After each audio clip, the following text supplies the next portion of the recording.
Cette histoire parle d'un garçon nommé Magicien Boo. Il avait l'habitude de faire de la magie dans les rues de Los Angeles toute la journée. Il pouvait contrôler n'importe quel objet métallique avec sa magie et pouvait même le souffler en l'air. Quand il faisait de la magie dans la rue, une fille est impressionnée par sa magie. C'est pourquoi Boo a pu parler. Cette fille s'appelait Holly. Elle demande à Boo comment tu fais. Il ne dit rien car un magicien ne raconte ses tours à personne, et ne voulant pas refaire une magie encore et encore, Boo avait une sœur cadette, dont il devait s'occuper, car ses parents étaient décédés quelques années plus tôt.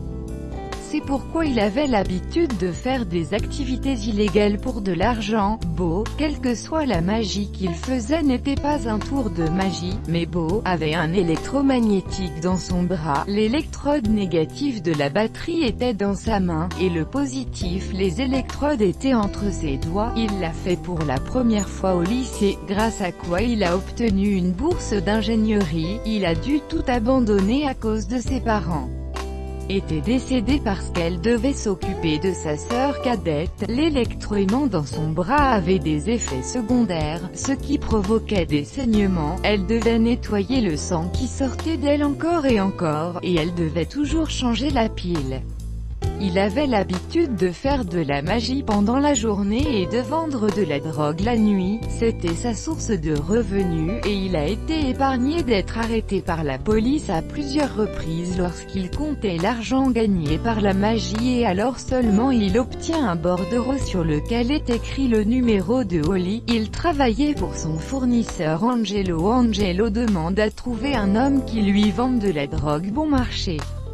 Après cela, il se rend au club de son amie Luna où le nouveau médicament de scellement de drogue y vendait, fait semblant d'acheter de la drogue à l'homme et sort secrètement son téléphone de sa poche. Il vérifie l'historique des appels téléphoniques. Il découvre que le nom de son fournisseur était Maurice. Le lendemain, il va à un rendez-vous avec Holly Ghost parce qu'il l'a appelé sur le numéro qu'il a rencontré. Il parlait quand il reçoit un appel d'Angelo. Il l'appelle à la base. Angelo découvre où habite Maurice. Il envisage d'attaquer la maison de Maurice. Boo reçoit une arme à feu pour sa légitime défense. Il n'était pas à l'aise de faire tout cela parce qu'il n'est pas ce type de personne qui aime la violence. Puis ils y arrivent tous et attrapent Maurice et ses compagnons. D'abord ils proposent tous de coopérer avec eux, mais l'un des hommes de Maurice, les ignorant, Angelo devient très irrité contre lui et le tue, et dit que écoutez-la attentivement. Le lendemain, il fait le tour de magie habituel que les gens aiment beaucoup.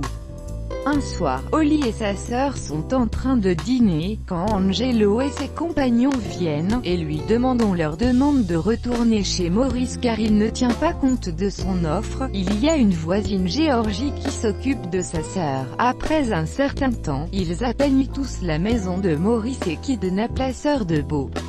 Alors qu'il se promenait avec sa petite amie, Angelo dit à Boo de couper la main de Maurice. Il ne veut pas faire tout ça. Mais il a dû obéir à Angelo parce qu'il avait menacé de tuer la famille de Boo. Maurice hurlait de douleur. Boo était vraiment désolé pour son travail. Angelo a dit que tu avais très bien fait, et lui a donné de nombreux paquets de drogue.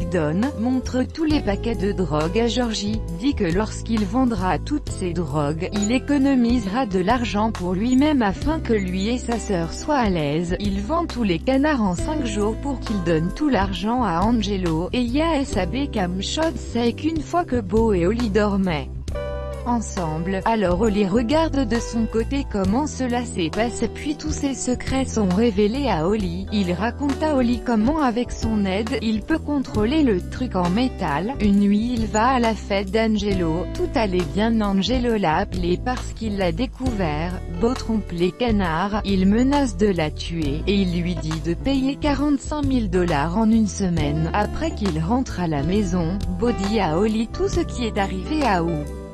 Elle l'aide à rassembler toutes ses économies. Il essaie rapidement de récupérer l'argent. Il essaie de voler les 9 000 $ restants à Luna. Au même moment, Luna invite Bo dans son bureau ou son coffre-fort. Il voit le patron s'ouvrir et se souvient de son code. Lorsque Sega quitte le bureau, il va voler de l'argent en se faisant passer pour les toilettes. Il utilise son pouvoir pour augmenter la caméra de sécurité le capter. Il revient au bureau et commence à voler de l'argent dans le coffre. Pendant qu'il vole de l'argent, un garde arrive d'une manière ou d'une autre. Il l'évite.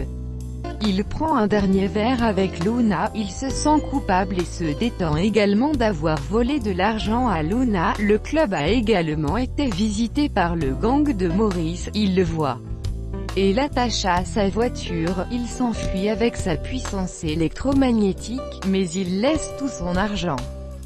Cette nuit-là, lui et sa sœur se cachent dans le quartier alors qu'Angelo vient chez lui pour demander de l'argent. Le lendemain, il envoie sa sœur à l'école car la situation est devenue très mauvaise. Angelo appelle à nouveau Bo et le menace de rendre l'argent bientôt car ils ont kidnappé sa sœur. Il doit rendre l'argent. Il n'y avait pas d'autre moyen, puis il se souvient soudain que son professeur de lycée l'a rencontré et lui a demandé s'il pouvait augmenter la puissance de son électroaimant.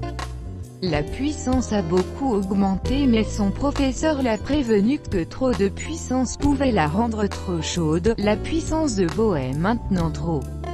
Il avait grandi, il va chez Angelo, Holly était aussi avec lui, il demande à Holly de rester dehors, il entre et commence à chercher sa sœur, arrache les dents de son partenaire avec son pouvoir, à cause duquel il est blessé, et bat l'autre avec sa tige en aluminium quand Angelo vient et lui tire dessus, mais Angelo est complètement choqué de voir tout cela car la balle qu'il a tirée était en l'air. Il tire toutes les balles, une seule balle frappe lentement la tête d'Angelo et pose des questions sur sa sœur, raconte Angelo. Elle est chez sa tante, il la laisse tomber et la prend pour elle tout entière. Donne de l'argent, va sauver sa sœur. Sa main a également été brûlée à cause de trop de chaleur. Il commence à vivre une belle vie avec sa sœur et Holly et même aujourd'hui, il divertissait tout le monde avec sa magie. Et ses mains vont aussi très bien maintenant. Un jour quand Holly allume les lumières, elle commence tout à s'éteindre, elle va la vérifier dans la salle de bain, elle essaie un nouveau truc avec son électroaimant. Il essaie de devenir un super-héros et ce film ne se termine pas.